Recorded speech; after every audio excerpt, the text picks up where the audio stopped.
Ketika akun baru dibuat, Bosman Mardigu Official, maka channel lain muncul dengan nama yang sama atau mirip-mirip. Maka saya dengan hormat berkali-kali mengingatkan, silakan re-upload semua video Bosman, namun jangan pakai nama Bosman Mardigu Wowi Sontoloyo yang memang trademark Bosman sebagai nama channel. Ambillah manfaat videonya, namun bukan nama pribadinya. Mohon diganti nama channel tersebut dengan segala hormat. Karena pelajaran dan tanggung jawab nama serta isi ilmu tadi, saya yang berhadapan dengan musuh-musuh kebenaran tadi, pada ujungnya bukan kalian. Kalian ambil manfaat AdSense dan ilmunya. Silahkan. Kembali ke perjuangan awal kita kaum New Mind dengan pertanyaan berapa cost accounting untuk membuat Indonesia menjadi negara superpower di tahun 2045, 24 tahun dari sekarang. Pertanyaan ini disampaikan juga oleh Deng Xiaoping ketika di tahun 1989 memutuskan untuk mempunyai sistem ekonomi sendiri alias dual standard. Standar dunia untuk keluar, standar dalam negeri untuk Tiongkok. Deng Xiaoping meminta berapa biaya dibutuhkan Tiongkok untuk kembali merebut supremasi perdagangan dunia seperti nenek moyang mereka dalam 3000 tahun selalu menguasai perdagangan dunia, di mana 200 tahun terakhir dikerjain negara-negara Eropa dengan perang opium, menggunakan candu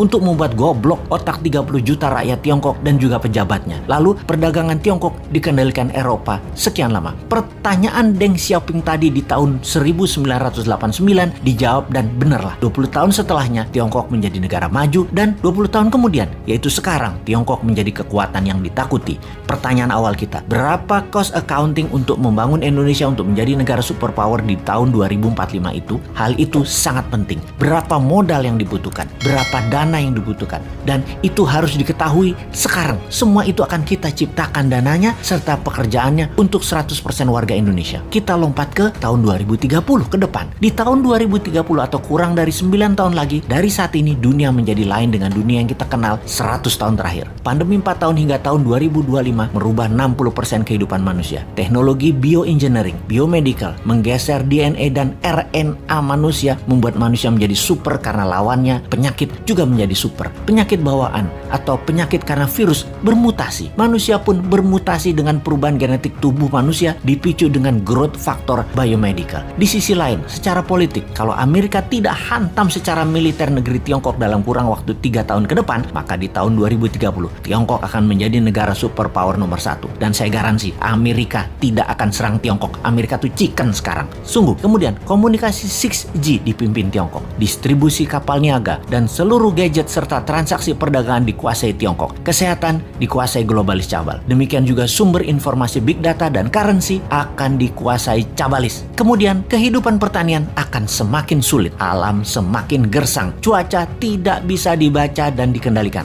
Panas bumi mencapai puncaknya di tahun 2030. Musuh bersama umat manusia di tahun 2030 adalah kelaparan, kekurangan pangan dan gizi, serta cuaca yang ekstrim. Alam tidak ramah. Dunia menjadi semakin kejam. Manusia semakin buas. Tiongkok di tahun 2030 akan mempunyai penantang baru yang namanya Nusantara. Siapa Nusantara itu? Negara yang menjadi pengontrol laut, pengontrol mineral dan sumber pangan. Negara maritim, food country dan mineral country. Itulah Nusantara di tahun 2030. Pertanyaan berikutnya, apakah Nusantara dalam 15 tahun kemudian, yaitu di tahun 2045, bisa melewati Tiongkok atau setidaknya menyamai? Jawabannya adalah bisa. Konsep bernegara di tahun 2030 adalah kendali pembayaran dunia perdagangan yang menggunakan emas di dalam negeri. Sejak New Mind berkuasa nanti di tahun 2024, maka 1 tahun setelahnya di tahun 2025, emas dijadikan alat bayar resmi, di mana puncaknya di tahun 2030 rupiah fisik musnah, tidak dipakai lagi, jadi e-rupiah dan fisiknya adalah emas. Nusantara menarget dalam 15 tahun ke depan sejak tahun 2030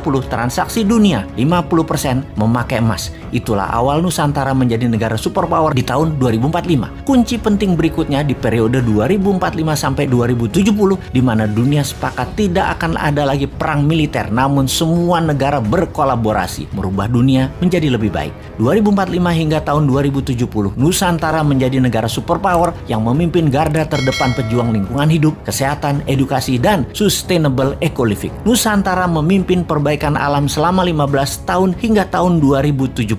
Kemudian sejak tahun 2070, inilah awal perdamaian dunia 1000 tahun yang juga dipimpin Nusantara. Terlihat indah? Tidak mungkin. Ada yang berpikir begini nggak di pejabat incumbent atau oposisi? New Mind memang sontoloyo. Tapi kita semua tahu, semua impian ini pasti terjadi. Inilah mengapa video kita dan channel kita ditakuti pemahamannya. Selamat datang masa depan di tangan New Mind.